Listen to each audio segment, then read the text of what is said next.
આજે જે સંમેલન યોજાયું છે એ સંપૂર્ણપણે ભારતીય જનતા પાર્ટીના સમર્થનમાં યોજાયું છે। રાજ્ય લેવલની પરિસ્થિતિ જે કાંઈ હોય, જો કે આંદોલનની વાત કરું તો આંદોલન તો એક કોંગ્રેસ પ્રેરિત આંદોલન છે, પણ મારા વિસ્તારને જ્યાં સુધી લાગે વળગે છે ત્યાં સુધી આ આંદોલનની કોઈ અસર ગોંડલ વિધાનસભા વિસ્તાર ઉપર છે નહીં।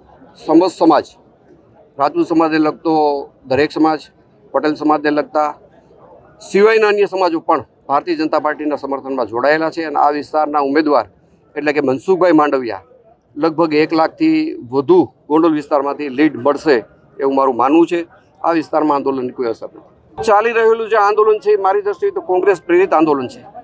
આંદોલનમાં જે સ્ટેજ ઉપરના વક્તા જે લોકો બોલે છે એ બધાને હું લગભગ ઓળખું છું। લગભગ કોંગ્રેસમાં કોઈ લડેલા છે, કોઈ હારેલા છે, કોઈ કોંગ્રેસનો હોદ્દો ધરાવે છે। આવા કોંગ્રેસના લોકો કે જેને ભારતીય જનતા પાર્ટી અને સ્થાન કે સૂતક નથી, આવા લોકો આંદોલનને વેગ આપે છે અને કોંગ્રેસ પ્રેરિત 100% આંદોલન છે એવું મારું માનવું છે। ખાસ કરીને આજરોજ ગોંડલ રાજપૂત સમાજવાડી ખાતે ક્ષત્રિય સમાજનું સંમેલન કરવામાં આવ્યું હતું। આ સંમેલનની અંદર ગિરિયાસદાર રાજપૂત સમાજ, કાઠી ક્ષત્રિય સમાજ, કારડિયા રાજપૂત સમાજ, સોરઠિયા રાજપૂત સમાજ, ગુર્જર ક્ષત્રિય સમાજ, નાડોદા સમાજથી માંડીને તમામ સમાજના આગેવાનો, તમામ સમાજના સામાજિક કાર્યકર્તાઓ, રાજકીય આગેવાનો તથા સમસ્ત સમાજના સૌ વડીલો, યુવાનો સાથે મળી આ કાર્યક્રમનું આયોજન કરેલું હતું। આ કાર્યક્રમના માધ્યમથી સમાજના સૌ યુવાનોએ અને વડીલોએ ભારતીય જનતા પાર્ટીને ટેકો જાહેર કરેલો છે।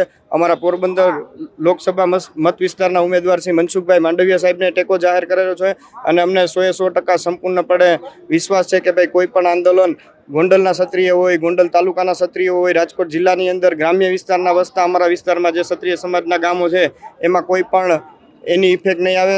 લોકો ખૂબ ઉત્સાહથી અને પૂરી તાકાતથી ભારતીય જનતા પાર્ટી સાથે છે અને ભારતીય જનતા પાર્ટી સાથે ગોંડલ શહેર અને તાલુકાની અંદર લોકો રહેવાના છે।